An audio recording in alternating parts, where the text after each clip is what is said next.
Good evening, everyone. And thank you for having me here this evening. It's a pleasure to sit with some amazing young people and listen to some amazing young people share their narrative about how Christodora has impacted them. I was told to come up and talk a little bit more about myself, but instead of doing that, I want to ask where Matt is. Oh, there he is. Hey, Matt. So I think we're all here to talk a little bit about community too. And I want to share kind of how I got to this stage in this moment.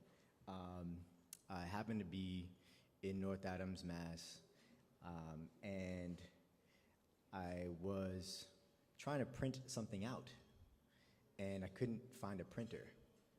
And so I went into North Adams Public Library where I stumbled upon Matt's wife. And, you know, we're talking about the printer. I'm like, it's 5 cents per page, cool, blah, blah, blah. And she's like, what are you doing here?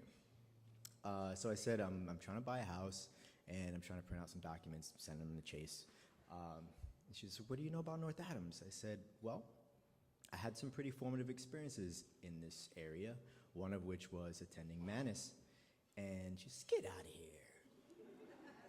And surely enough, we get to talking and realizing the importance of Matt's role in Christodora, and several conversations later, we realized that we were actually meant to interact in that way, your family and me, and now here we are having another conversation about how a community can continue to impact people. So this year I embarked on a new journey where I became the leader of a high school in Brooklyn, Gotham Professional Arts Academy. And I'd been an assistant principal before, but leading a school, leading a vision is very different work. Getting folks to believe in the ways that you think students learn best, young people learn best, helping to develop young minds and younger minds is challenging. But it is work that I am enjoying more and more.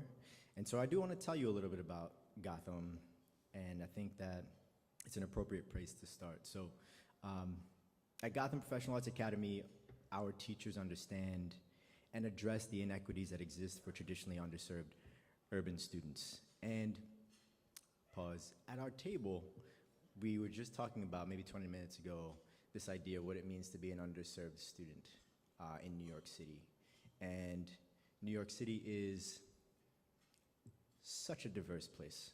And you can have folks in the Bronx, again, which is, parts of the Bronx are among the lowest SES in the country. You can have folks in Park Slope, all sitting around a table having the same conversation about the same thing. But in my case, when we talk about relative privilege and being underserved, I was blessed to have a lot of opportunities. My mom, who's sitting at this table, shout out to Mom.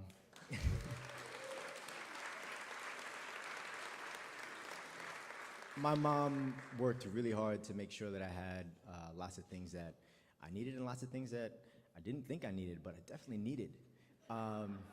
And the one thing that I think completed that package was this trip up to Manus, which I'll share a little bit later. But the idea that young people cannot aspire towards something that they haven't seen. I'm going to say that again. Young people cannot aspire towards a thing that they have not seen. And that is a really important way to think about privilege, and the way that we offer experiences to kids and the ways that those experiences can change lives. At Gotham, we leverage students' strengths in efforts to harness their interests and their abilities. And we do this so that students perpetually recognize themselves as academics. We do this so that students feel safe enough to take risks and dare to defy convention or challenge an axiom. We do this so that students see themselves as artists, as scientists, as mathematicians, as historians, and as change agents, but also as disruptors now. They're not preparing to do it, they're doing it now. And this happens only by offering real choice in instruction, strategically raising standards, and designing scaffolds and supports that reflect student strengths as well as their growth areas. Our students graduate with an understanding and appreciation of artistry. They know that there is a toolkit required to make something beautiful, as Ron Berger suggests. So one must develop empathy to be able to recognize a need or challenge or a problem. One must design thoughtful experiments, try things out, play, have fun, control for things, watch as other things vary. One must reach out to support and be supported by others. Collect, reflect, revise, receive, and provide constructive criticism, and celebrate process. Our students recognize inequity in all aspects of our ecosystem, be they societal or environmental, and they understand the work and responsibility that comes along with that awareness. I wish I could say that these ideas were all mine, that I sat down with a team and said, let's design something that's fresh and new, and no one's ever heard of these ideas before, but I can't say that. I can say that these ideas are things that I've refined over some years and doing some things that you can read about in my bio that I'm not going to talk about out loud, but they're pretty cool. But I can say that before all those things, I went on a trip to Manus Education Center, and I was blessed with the opportunity to take part in carefully curated experiences designed by educators and environmentalists who were living and breathing those beliefs. So one day, and I will admit that I went on this trip chasing a girl, as most good stories begin, right? One day I woke up in Brooklyn at 4 a.m. I took the train to Brooklyn Tech, and I got on that fateful cheese bus that we all got on, and we drove for 3.5 hours, and we drove through Williamstown, where I would later matriculate as a freshman. And we drove through North Adams, Mass, where they once built components for the A-bomb. I don't know if you know that, at Sprague Electric.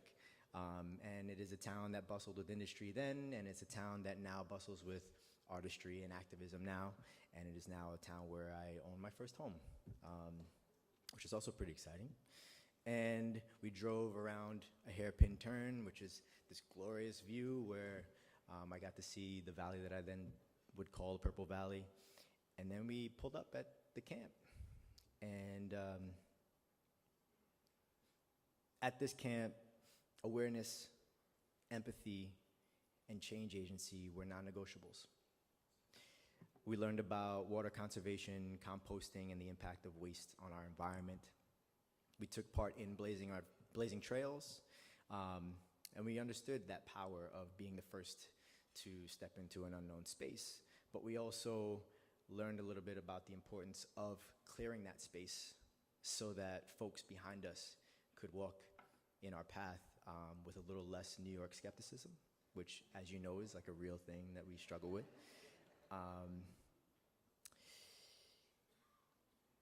We prepared a table for each other. We ate as a community alongside people we knew and people we didn't know, and we actually fed each other.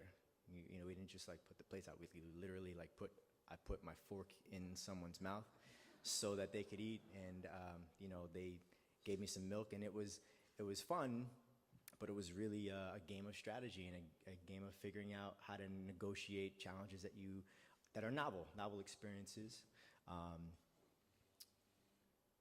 At night we froze. We did, and I think the best part about that was we froze together. I could look across the cabin and be like, oh yeah, you're really cold too.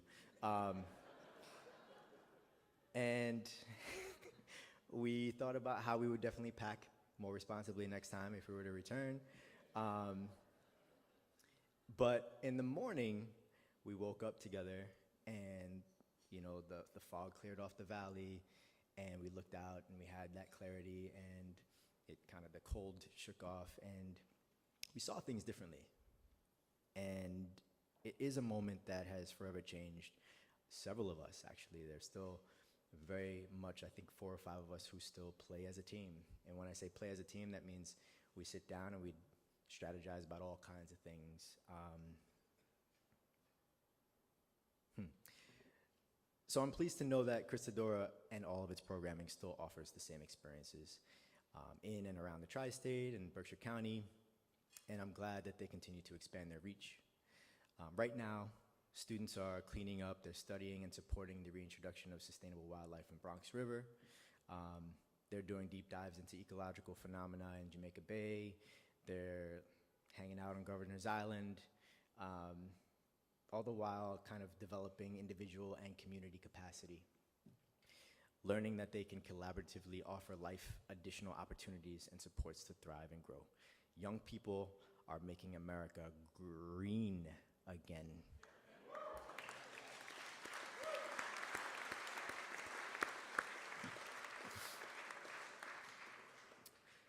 Every student impacted by the curriculum at Gotham Professional Arts Academy has in some way been impacted by the work of this organization.